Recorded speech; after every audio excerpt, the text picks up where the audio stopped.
Vamos lá, pessoal, mais um InChurchCast. Olha, dessa vez aqui diretamente da Church Tech Expo aqui em São Paulo.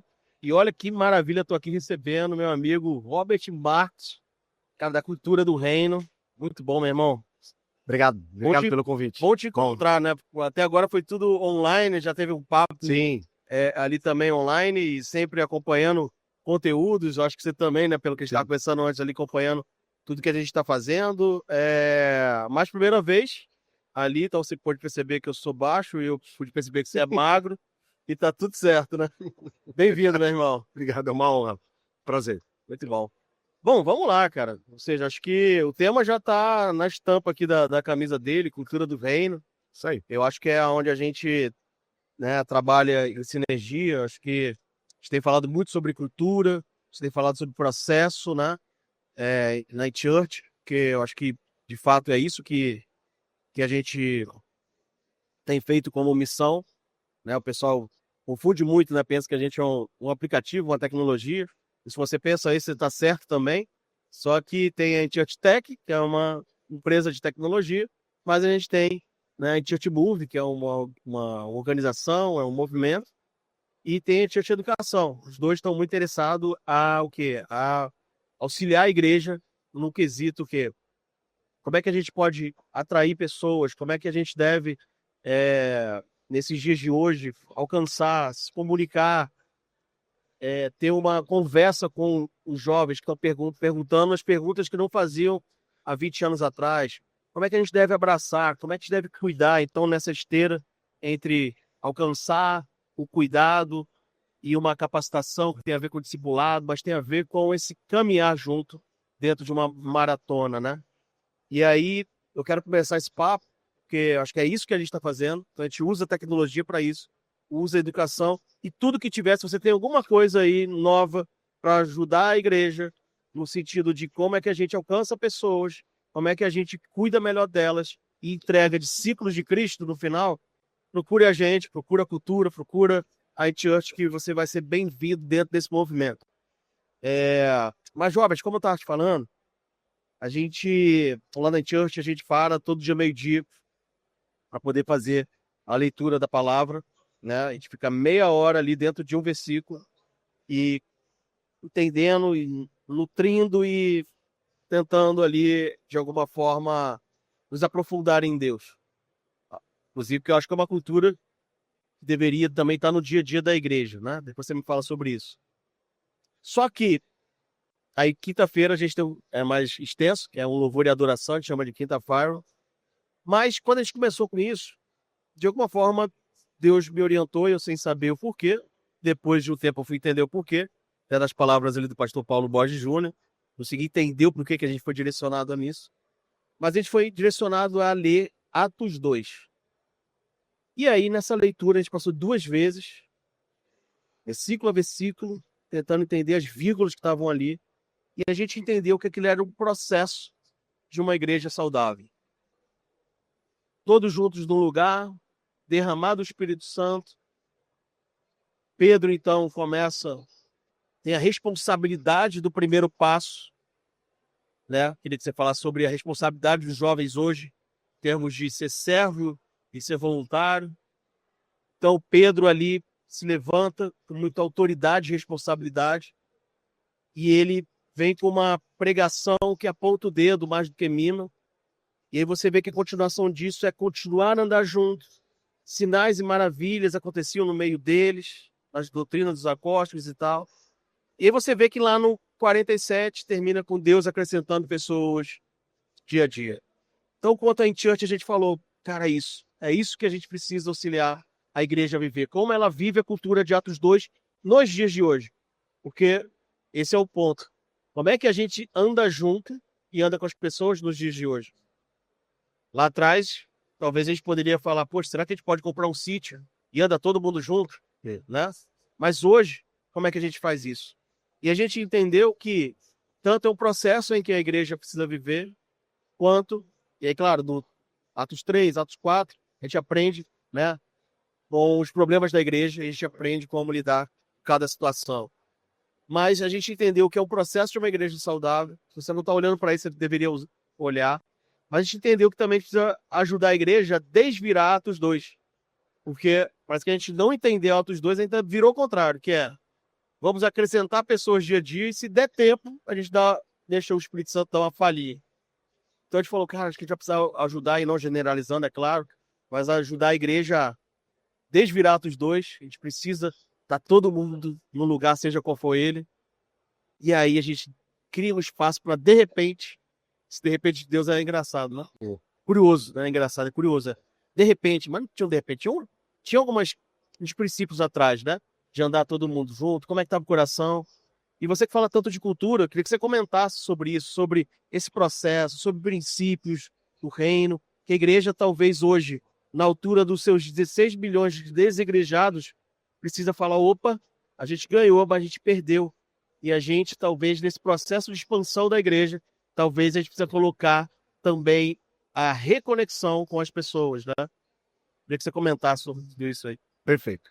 É um assunto que está na minha mente muito fresco, né? Porque a gente vem de uma série na igreja falando sobre Pentecostes, e nós estamos no período da igreja onde precisamos trazer esse assunto para a mesa. Acabamos de passar pela Páscoa e agora a gente está no período de Pentecostes, né? Pentecostes ele significa 50 dias, festa das semanas.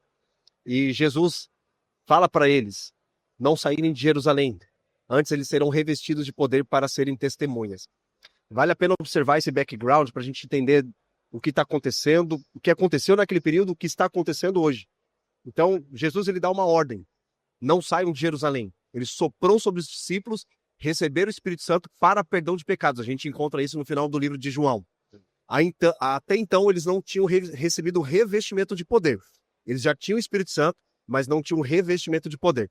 Então, quando você cita esse texto que fala que havia 120 pessoas no cenáculo, ali tem a característica, os princípios para um avivamento, os elementos para um avivamento, oração, perseverança, eles estavam em unidade e eles estavam aguardando o derramar do Espírito Santo.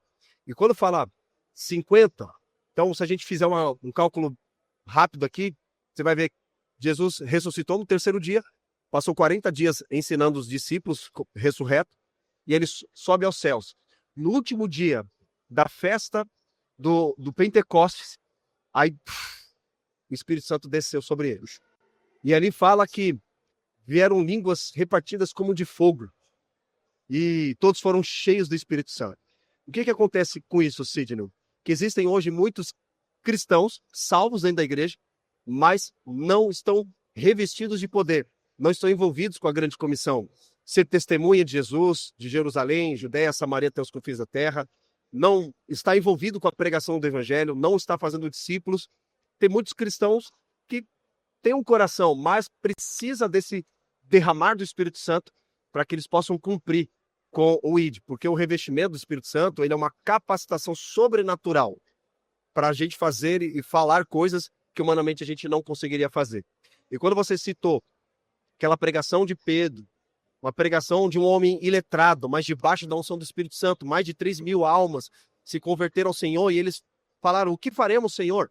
E Pedro responde que é necessário se arrepender, crer no Senhor Jesus e receber o dom do Espírito Santo.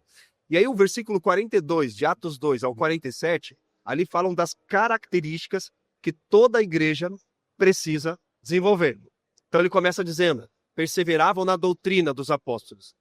E perseverança gera perseguição.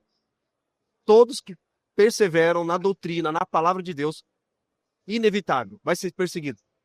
Na casa, no ambiente de trabalho, qualquer lugar que ele estiver vivendo de fato a palavra de Deus, ele vai ser perseguido porque é o que a gente chama de contracultura. O evangelho é uma contracultura. Quem quiser vencer, precisa perder. Quem quiser ganhar, precisa perder. Quem quiser viver, precisa morrer. Então é uma contracultura. Sim. E é progressivo isso. Ele fala, perseveravam na doutrina dos apóstolos e no partir do pão, na comunhão. Então você tem ensino, perseveravam na doutrina dos apóstolos e na comunhão. Então o ensino, ele é o fundamento da igreja. Uma igreja que não tem discipulado, não tem ensino, as pessoas ficam estagnadas. Elas estão salvas, mas elas estão estagnadas. Elas não avançam no processo de amadurecimento da fé. Então, começa com ensino, depois fala na comunhão e no partir do pão. E não está falando apenas do partir do pão, da comida apenas física, que sustenta o nosso corpo, mas da comunhão que sustenta a nossa alma. Um povo que está conectado. E hoje a geração, ela clama por conexões. As pessoas estão carentes de conexões. As conexões que a gente encontra hoje, por conta do advento da tecnologia, por um lado, deixou as pessoas muito enfurnadas dentro da casa. Estou falando de jovens, né? Jovens criam ali uma skin, criam um personagem dentro de um jogo e passam o dia inteiro interagindo com pessoas que ela não conhece. Então, a gente precisa trazer essa conexão de internet para vida real. A gente fala, igreja é vida na vida. Igreja é o chão da vida, o chão da fábrica. A gente fala também, usar até uma palavra um pouco chula aqui, é o esgoto. A gente mexe com esgoto. A gente mexe com coisas que pessoas comuns não gostariam de trabalhar. Então a igreja, e esse é o ponto, a gente mexe com coisas, põe a mão em coisas que a sociedade em si ela não gostaria de pôr. Então a igreja ela precisa ser intencional nessa comunhão.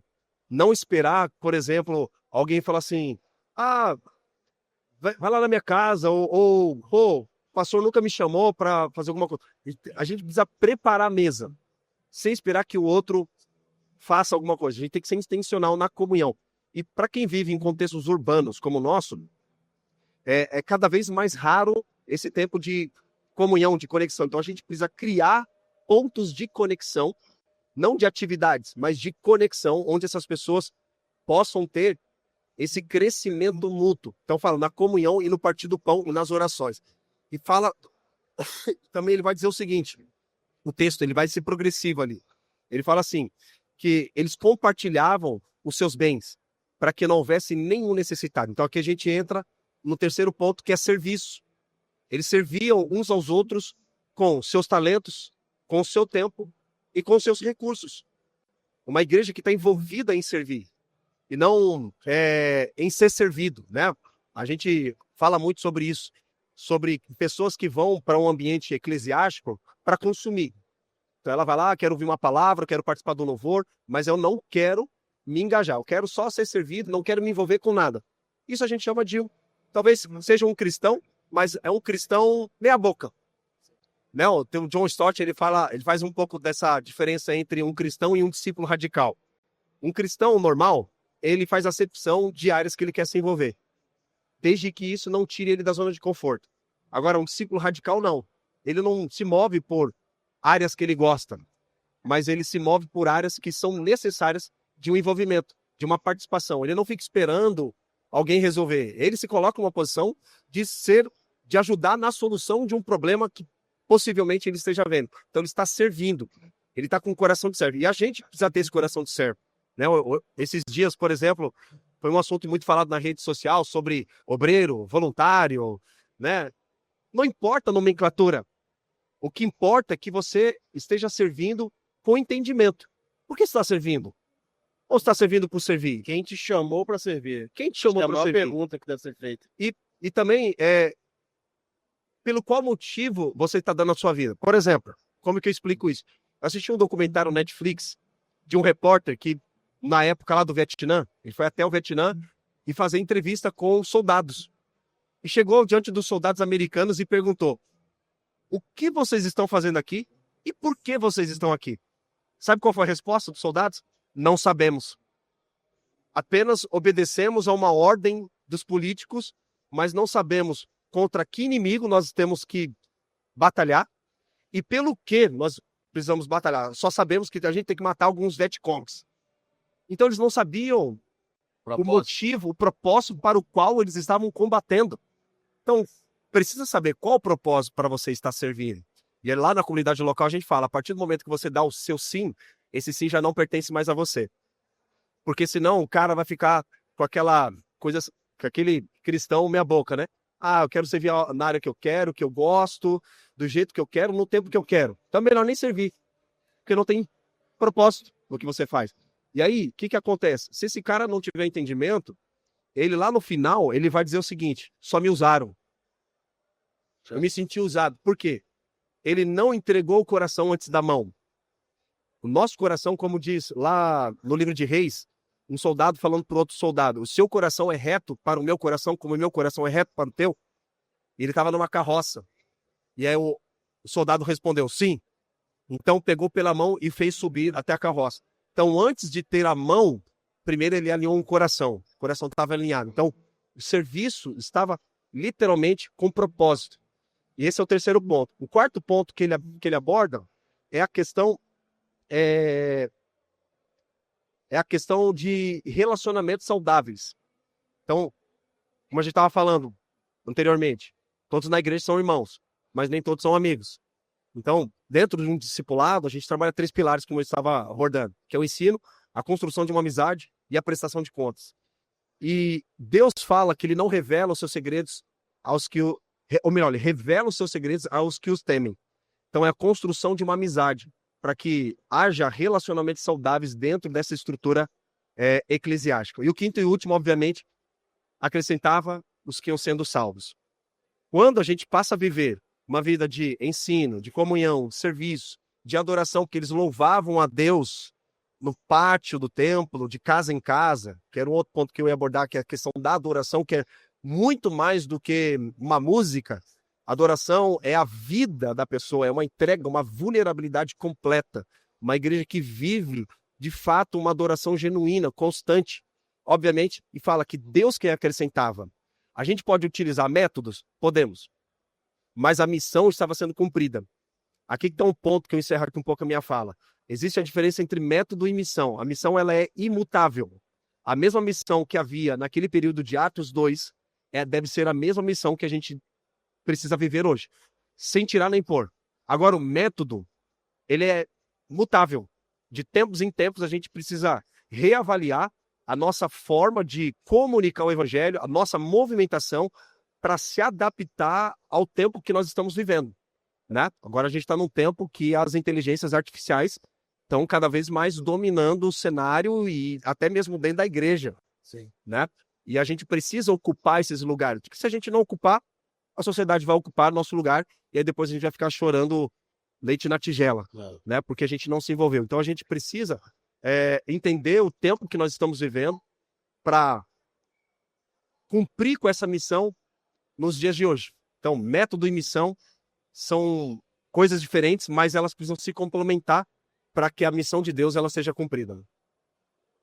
Maravilhoso. Pô, tá anotando aqui os pontos, mas vou comentar aqui sobre a gente vê em Atos 2, de fato, processo de uma igreja saudável. A gente comentou ponto a ponto. Inclusive, quero fazer o desafio aqui para minha equipe.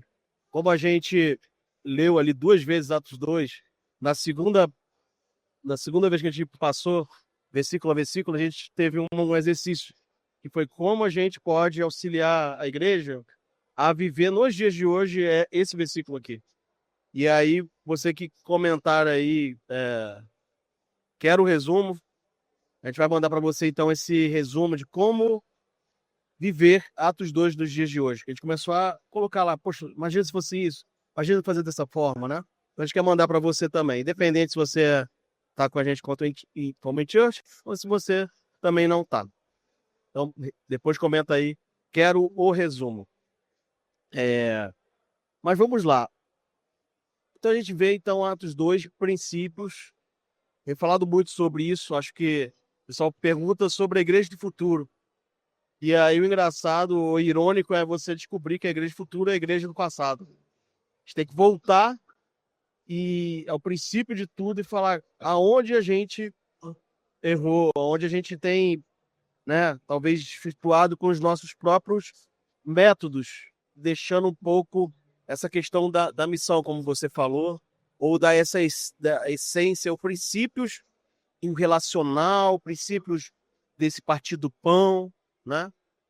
E aí eu vou dar um exemplo aqui, que é um testemunho, para poder te perguntar se tudo isso que a gente vive em relação até, que é curioso quando você fala de viver nos dias de hoje, o vender tudo e repartir.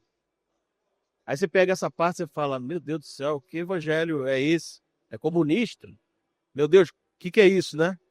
E aí, o ponto onde eu eu estive pensando devido ao testemunho próprio, foi o seguinte.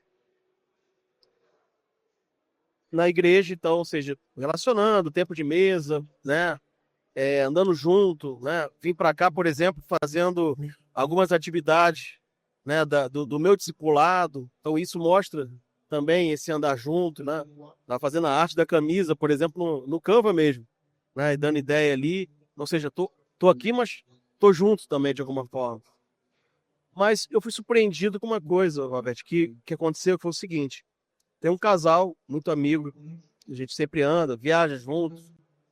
E nesse viajar junto e não andar junto, ele tem esse andar junto é andar junto como irmão. O irmão vai brigar um com o outro também, né? Mas logo depois vai se abraçar. Por quê? Porque é irmão, né? Na essência, né? E aí foi curioso que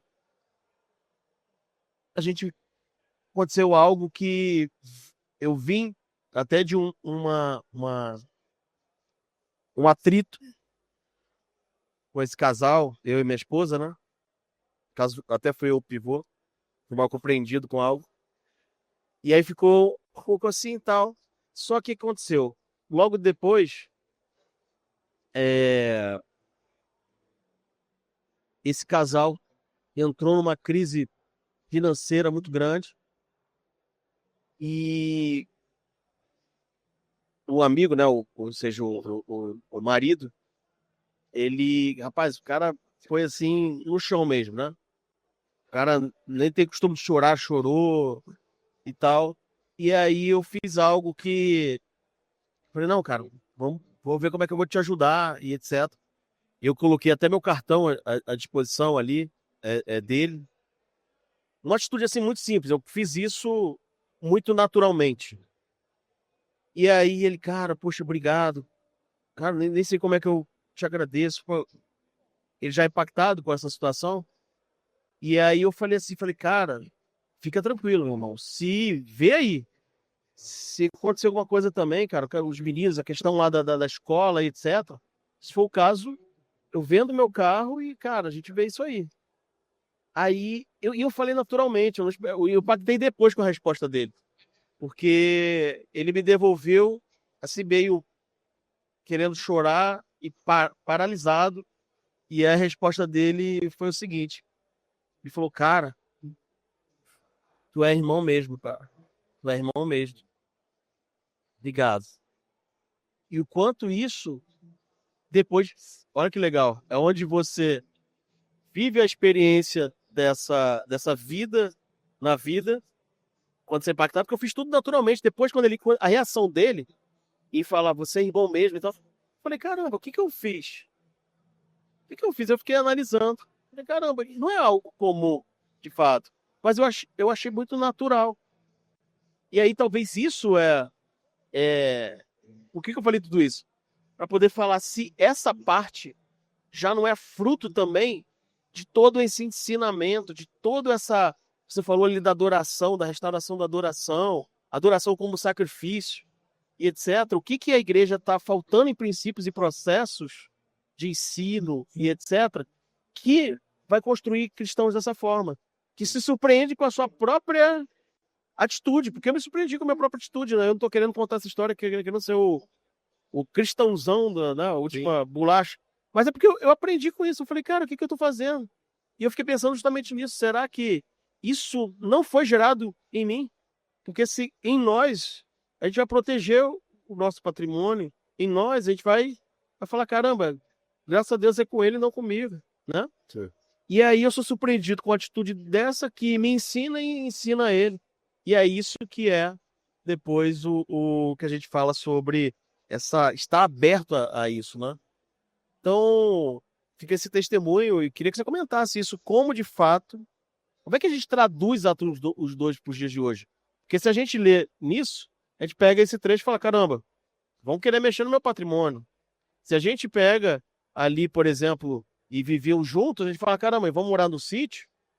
Como é que a gente, na tua visão, Robert, como é que a gente traduz Atos 2 sendo vivido numa cultura para os dias de hoje? O que a igreja que está nos ouvindo aqui precisa falar, caramba, como é que eu nunca pensei nisso? Como é que é isso? Começa ali pela restauração da adoração, né? queria que você comentasse, por exemplo, quando a gente fala de restauração da adoração, eu queria que você comentasse, por exemplo, quem está subindo nos altares para adorar, que processo a gente tem para entender quem está subindo. Perfeito. Bom, tudo isso é reflexo do derramar do Espírito Santo, né? Uma igreja que não tem o mover do Espírito Santo, ela se torna uma igreja mundana, vazia, superficial. Então, para provocar atitudes como essas no dia a dia, não dentro do templo, mas no meio do povo de Deus, na vida ordinária, no dia a dia, isso é a ação do Espírito Santo no meio do seu povo. Então a gente não pode tirar esse mérito, né? E isso, para os dias de hoje, precisa ter uma igreja que a gente tem 3 pilares na comunidade. Assim como a InChurch tem 3 pilares, a gente trabalha com os 3 pilares, né? Que a gente chama de o processo pela qual Deus imprimiu aquela identidade naquela comunidade. A gente começa com a adoração. A adoração tem a ver com a devoção a Deus. Não apenas fazer um devocional, mas ter uma devoção. Porque tem muita gente que faz devocional, mas não tem devoção. Devoção é adoração, é uma entrega, uma vulnerabilidade. Adoração não é música. Não é música. Deus só, talvez, né? É que assim, tem gente que oferece música para Deus, mas não oferece adoração. Eu preciso oferecer adoração através da música. Eu ofereço adoração a Deus através de lavar a louça, passar uma vassoura no chão de casa, servir a igreja, pregar, cantar, acolher. Isso é adoração. Adoração é muito mais, infelizmente ainda tem pessoas que pensam que vamos adorar a Deus, levante suas mãos, vamos cantar uma música. Não, isso é uma das expressões da adoração. Então, adoração é a devoção a Deus, a entrega, a vulnerabilidade, uma vida de adoração. Romanos 12 fala sobre isso, que a gente precisa entregar os nossos corpos como sacrifício vivo, santo e agradável a Deus, que isso é um culto racional. Por mais que nós tenhamos o Espírito Santo, nós precisamos todos os dias mortificar a nossa carne, renunciar a si mesmo todos os dias, tomar a cruz para seguir a Cristo. Então, uma vida de adoração a Deus me leva ao segundo pilar, falando especificamente da nossa comunidade, que é edificar os cristãos. Então, temos adorar a Deus relacionado ao Senhor e edificar os cristãos. É o relacionamento. Eu preciso ajudar outras pessoas também a crescerem espiritualmente, através de ensino, através da comunhão, através do partir do pão, sentar na mesa, compartilhar do evangelho. Porque da mesma forma que eu cresço espiritualmente, eu preciso também ajudar os outros. Aí entra o discipulado, né? Tem muita... Jesus não disse, vão e façam convertidos apenas. Ele diz, vão e façam discípulos. E fazer discípulos tem a ver com aqueles 3 pilares que eu abordei, que é ensino, amizade, prestação de contas. E aí, essa edificação aos cristãos me leva ao terceiro, que é o ministério com relação ao mundo, a evangelização. Então, tenho uma igreja engajada em adorar a Deus, vai me levar em relacionamento horizontal, em edificar o corpo de Cristo, que a igreja vai se envolver com a grande comissão de pregar o evangelho para pessoas que não conhecem ao Senhor, né? Então, esse processo todo nos dias de hoje, ele deve ser vivido, porque o Espírito Santo ele continua sendo derramado sobre toda a carne e é uma promessa que continua até que vai até os dias que Jesus voltar. Jesus está fortalecendo a igreja, derramando do Espírito dele, para que sejamos capacitados, envolvidos com adoração, envolvidos em edificar os cristãos, envolvidos na evangelização do mundo. E isso envolve também a questão de compartilhar o evangelho com aquelas pessoas que não conhecem ao Senhor. Então, por mais que nós tenhamos um processo muito bem estruturado, não significa que é fácil. Você pode ter isso estruturado, mas precisa nos levar à parte prática do dia a dia. E para que haja a parte prática do dia a dia, a liderança precisa dar um exemplo. Se a liderança não estiver vivendo isso, não há possibilidade de engajar toda a igreja. Porque às vezes o líder ele fala assim, não, a igreja precisa viver isso. Mas peraí. Eu te pergunto isso, que você fala exemplo, ensino, mas ensino parte da onde? Eu falar, precisa andar, partir o pão, você vê isso como algo que parte do púlpito e espera que a igreja se espelhe no púlpito, ou você acha que é algo que todos precisam entender e todos precisam, de alguma forma, ensinar? Principalmente ligado ao ensino, vai ficar algo mais prático, né, sim, também. Sim, que é o líder, qual é o objetivo da liderança? Levar as pessoas do ponto A ao ponto B. Mas antes de levar as pessoas do ponto A ao ponto B, ele já precisa estar vivendo aquilo, que eu chamo de encarnar a palavra, porque você tem uma informação, mas não tem uma revelação. Você fala sobre Deus, mas não fala com Deus. Então, esse é o ponto, eu vejo que é um dos grandes desafios da liderança hoje em dia. A gente sair desse campo teórico, muito bem estruturado, muito bem organizado, e viver de forma prática. E viver de forma prática é muito desafiador. Muito desafiador. Ainda mais quem vive em contexto urbano como o nosso, é mais desafiador ainda. Porque, além, por exemplo, a maioria dos pastores hoje, eles têm família. Então, ele precisa ter esse equilíbrio do quanto de tempo ele se dedica aos membros da igreja e o quanto de tempo ele se dedica à família. Às vezes, ele se dedica tanto à família que abandona o povo. Por outro lado, aquele que abandona o povo e se dedica com a família. E aí, o líder ele precisa ter essa sensibilidade. Eu posso colocar aqui um dos dons mais raros da igreja hoje, que é o dom do discernimento. Discernir o ambiente e saber como agir. Né? Os filhos de Sacar faziam muito bem isso. Os filhos de Sacar discerniam os tempos e o modo de agir. Então, antes de você saber como você agir, você precisa discernir o tempo que você está vivendo, a sua movimentação, fazer pausas para saber, cara, a gente faz feedback, a gente tem a cultura do feedback lá na comunidade. E a cultura do feedback precisa ter. Porque se você não tem a cultura do feedback, não tem comunicação.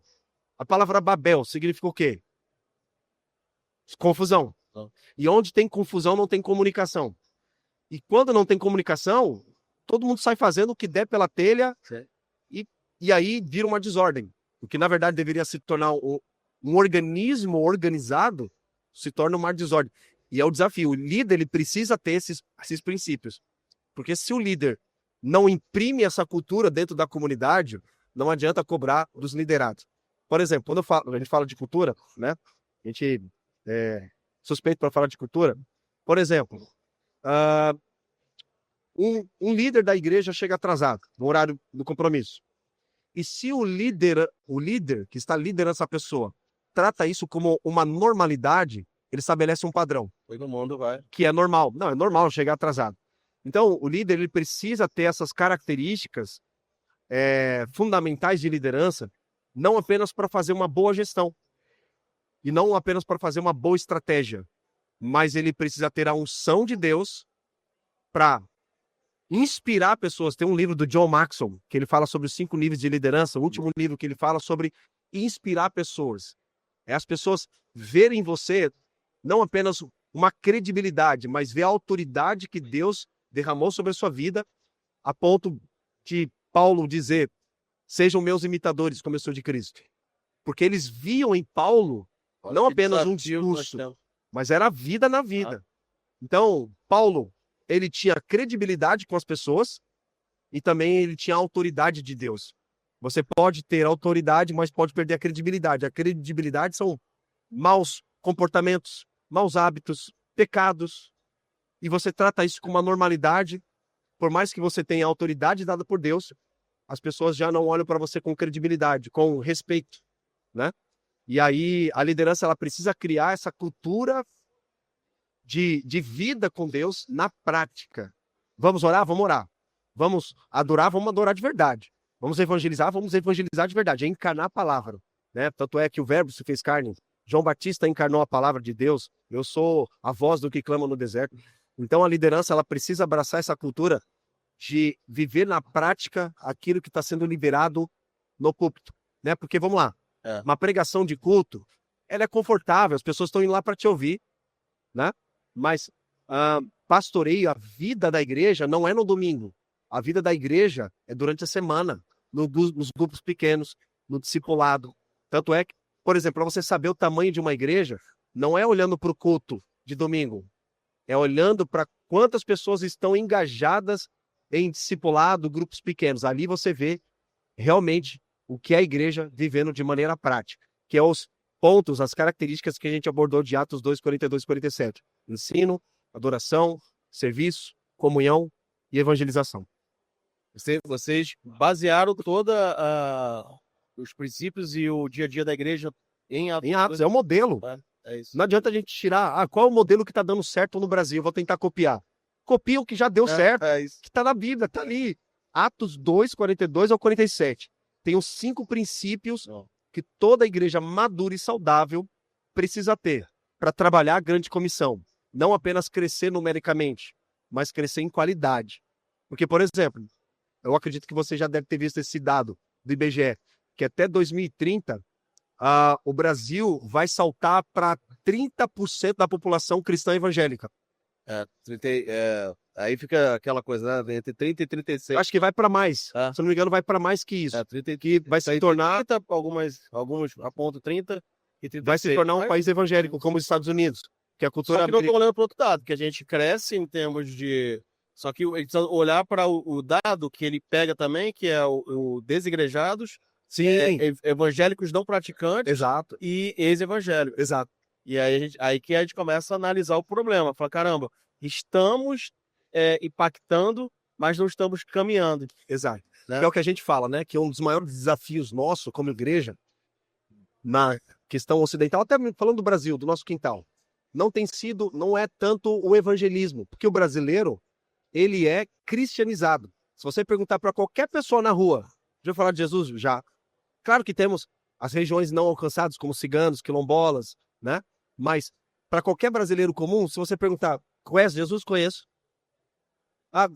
Conhece Pai Nosso? Conheço Pai Nosso. Ele tem uma ideia de um Deus, de Jesus Cristo, o que Jesus fez. Todo mundo nasce católico, é mais ou menos isso, né? Então, o Brasil, nosso maior desafio não é tanto o evangelismo em si, que é importante, o evangelismo precisa acontecer, mas é o discipulado. A gente pode crescer numericamente, mas em qualidade.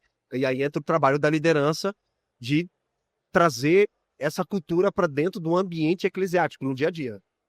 Bom, eu gosto de fazer as coisas ao vivo, que aí não tem nem como dizer não. Mas como você baseou lá tudo em Atos 2, eu acho que a gente poderia lançar aí um programa ou um curso pela Unichurch, pela Church Edu, que tem a Unichurch, em Church junto com a cultura do reino, Perfeito. para poder a gente, sim, trazer mais para o lado prático toda essa questão de como a gente pode viver, né? Sim. Atos 2 dos dias de hoje. Mas você me fez lembrar também sobre isso, porque e aí trazendo sempre o lado prático, a forma que a gente gosta de fazer aqui, Robert, porque até o lema aqui do Churchcast é isso, né? Um papo para deixar de papo e começar a agir, né? Então, ou seja, a gente fala aqui muito sobre, a gente está falando, acho que o papo é maravilhoso, daria mais 40 minutos aqui, já estamos vencendo o tempo, mas o que a gente quer, cara, e aí? É isso? Oro para que o Espírito Santo esteja tocando aí, pastor, no seu coração, para a gente falar, caramba, será que a gente está procurando no muito fazer que talvez esteja lá nessa origem, no muito se assentar nessa mesa? Acho que é algo que a gente precisa começar a pensar. Mas esses dias eu estava lá na Church e comentando, até com o pessoal da Unichurch, e eu estava falando justamente sobre isso, que a vida do pastor, ela já é um ensino da cultura. Então, quando você fala até da separação ali olha, tem a família dele e tem a igreja. E eu estava explicando, eu falei, olha, acho que o desafio do pastor é conseguir separar e juntar ao mesmo tempo. Como assim, Sidney? Junta ou separa? Eu falei, ele precisa separar para juntar. O que é isso? É quando eu comecei a falar lá, qual é o perfil do pastor que a igreja responde. É o pastor que ele é pai. Então, ou seja, isso é dois, tá? Vou falar mais 3 aqui só para poder não achar que é só pai, né? Pastor que ele é pai e marido, então ele separa a família da igreja, só que ele tá juntando, porque aí é cultura. Porque a igreja, ela tá percebendo. Quando ele é um pai que ele tá exercendo paternidade com os filhos naturais dele lá em casa, e ele é o marido para a esposa, ele está gerando cultura na igreja. Deu para entender? Então ele separa para poder não misturar, porque quando ele mistura, o filho dele odeia a igreja. Sim. Porque ele misturou. Ele trocou. Quando ele separa, ele ensina a igreja. Olha, esse cara, ele é pai. Inclusive, ele é meu pai também. E aí vai mais 2 aqui. Então, o pastor que a igreja responde, perfil do pastor que a igreja responde. ele é um pastor gestor. Gestor o quê? Financeiro? Também. Gestor das suas emoções? Também. Gestor de si? Gestor. E é aquele pastor onde ele é responsável no sentido de gestão, inclusive financeira, no sentido do quê? Eu até misturo com o pastor, gestor, pastor, que é o quê? A igreja está vendo. Então a igreja que o pastor é pastor, olha, esse cara é pastor. Olha, eu preciso, mas só que agora ele está preocupado com o aluguel da igreja. Mas ele é pastor, e a gente identifica isso nele, na cultura. E aí, quem vai se preocupar com o dinheiro do aluguel da igreja? A igreja. Porque a gente não pode tirar ele de ser pastor, para agora ele estar correndo atrás de dinheiro para poder pagar a conta do aluguel da igreja. E ele se mistura um pouco com o pastor, gestor financeiro, no sentido de responsabilidade. É aquele pastor que, quando compra algo que a igreja fala, opa, ele comprou uma caminhonete. Quando é um pastor que ele não passa a visão de que ele é responsável financeiro, a igreja responde como? Caramba, esse cara está usando nosso dinheiro para poder ter uma Hilux. Sim, sim. Agora, se ele gerou uma cultura de um pastor, gestor responsável e dele a verdade na palavra, quando olharem para a Hilux e falar, rapaz, o que vem por aí? Deve estar numa ação social para carregar muito alimento. Comprou uma Hilux. Entendeu? Então, ou seja, eu acho que a gente precisa olhar para voltar na verdade bíblica, na essência do chamado. Você falou lá sobre essa questão de voluntariado, eu falei aqui do quem chamou, né? Quem chamou foi Deus ou quem chamou foi alguém em algum departamento, né? Então acho que são coisas que acho que esse podcast aqui tem parte 2 e eu já anunciei, aceita aqui o programa. Acho que é o programa de Atos 2, gerando uma cultura de Atos 2 nos dias de hoje, em church e cultura do reino. Tá fechado? Fechado. Aqui é sempre ao vivo. E o local. Robert, últimas palavras. Foi muito bom te receber aqui, cara. Que bom. E, bom, já fizemos aqui até um acerto ao vivo. Então, fique ligado aí que a gente vai lançar, então, esse programa, o curso, qual é que seja o nome, para poder te auxiliar a viver nos dias de hoje essa cultura do reino, essa cultura baseada em Atos 2, na igreja do Novo Testamento. Eu acho que é isso que é a nossa base, né? Um alô aí, último mensagem para pastores, bispos de foto. Quero agradecer aí a pessoa do nosso querido Sidney, o pessoal do Em Church que fez esse convite. Estamos aqui participando da Church TechX. Muito legal. E eu quero encorajar você, pastor, que está aí acompanhando todo o conteúdo da InChurch, você perseverar diante do chamado de Deus na sua vida.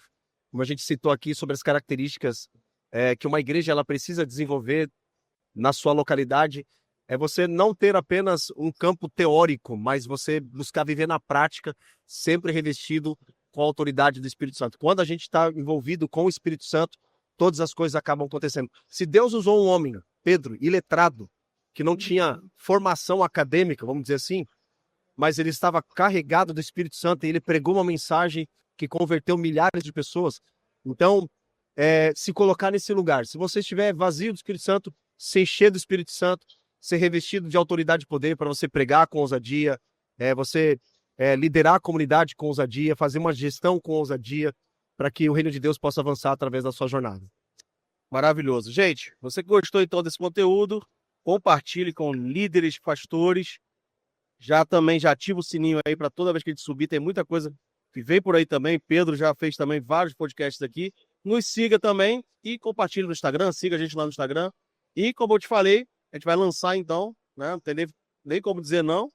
E então, falei que você pode comentar ali, eu quero o resumo, mas agora que você também quer o programa, bota também quero o programa.